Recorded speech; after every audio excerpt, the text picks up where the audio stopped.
So I was going through my earlier videos that I've made. I've almost got 200 listed, or maybe I do have 200 listed. I had more than that. I was deleting stuff that I didn't want to go into the new year with, right? And I lost part 1 and 2 of my story about me and my husband, and that was to leave a legacy behind for my kids so they'd know more about us. So, wow, yeah. I guess if it's all right with everybody, I'm just going to start from the beginning again. You know, when I started that, I was really screwed up from his death, obviously. And maybe I don't know how I ended up deleting them, but I want to talk about how I met Dennis. The very first time I met him, and he was just a stranger to me. And okay, one woman said, "I thought you were Christians." No, not. You know, I think Dennis was a Catholic Christian. I was a non-denominational Christian. When my father died, I was done with God. I was like, no.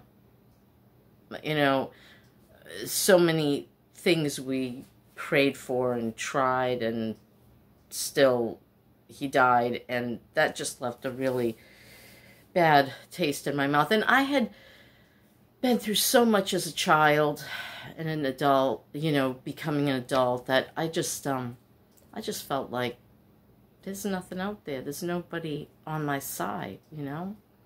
So when I talk about our earlier lives, we both were, I guess, average American teenagers, young people, whatever. I think I was about 18 when I first met him. You could go to bars at 18 back then. So my brothers were musicians, and they had bands, and some of my cousins were musicians. They had bands. And I wanted to go that night to the Kearsarge Lounge. They had a restaurant. Now it's just a building, the Kearsarge building, Portsmouth, New Hampshire. Offices are in it. It's no longer a restaurant and bar. All those were such fun times. So I decided I was going to go see my cousin's band play, and there was this lovely Greek bass player, and I just had to have some. So I went there with my intention of, you know, cozying up to this bass player, and I went and I sat down at the counter. I think I was at a table first. Then I moved over to the bar to get another drink. And it was the end of the night. I think the waitress had gone home or something because it was slow. And this beautiful Viking approached me. He was working as a bouncer at the cocktail bar. That much is true. So, oh gosh. I mean, he was just gorgeous, gorgeous. I just melted right there in my bar stool. He said, "Hey, how you doing tonight?" Yeah, little pleasantries. Come right to the point. What are you doing after this? I said, "Going with you, I guess." And so I waited out back for him on the side street, because he also was kitchen help. He was jack of all trades over there. Cook, did it all. And he came out casual in his jeans, his flannel shirt, and his green t-shirt. I'll never forget it. And we drove off, and he took me down these side roads all the way to Kittery. And we ended up at, is it Sea Point Beach, I think, in Kittery? Some romantic evening. You may find a stranger. And, what happened then?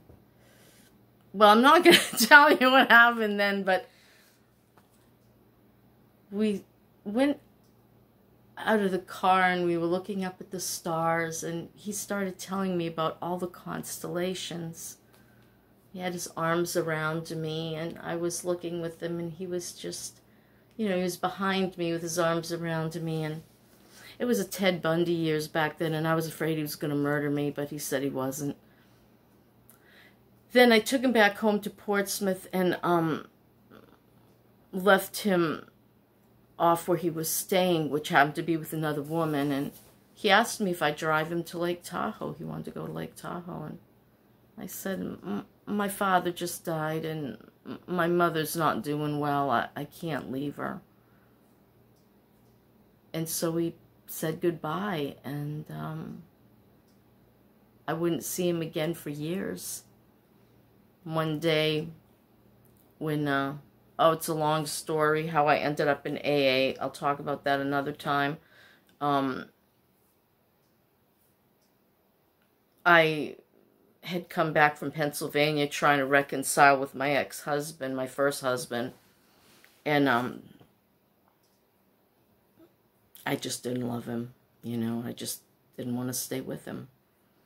So I started going to AA meetings in Portsmouth, New Hampshire, and there was this dry dock club, and the guy who was running it invited me to come in for free whenever I wanted to. I didn't realize he had designs on me. Good gravy. Anyhow, Dennis was sitting there with someone else, and I didn't recognize him because he had gained a lot of weight. He was sitting watching TV, and I was playing, it's not real pool, it's, oh, I don't know, it was a game that was very popular back in the 80s and 90s, and he came over to give me some hints on, you know, playing better, and started talking to me a little bit, and so funny. We started seeing each other at meetings, and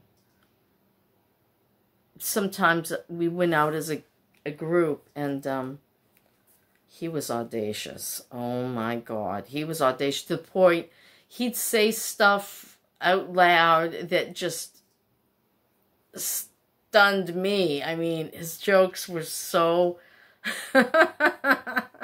I don't know how to put it. I wish I could remember some of them.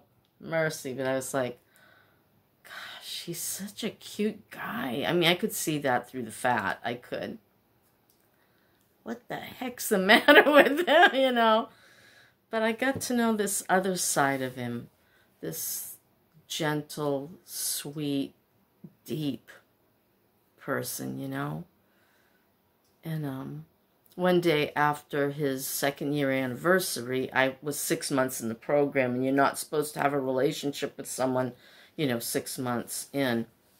But I said to him, hey, what are you doing after this? Want to go get some coffee? And he's like, yeah, I think there's going to be some others coming with us. And we all went out, if I remember. And then I started hanging out with Dennis and his friend. We called him Izzy. And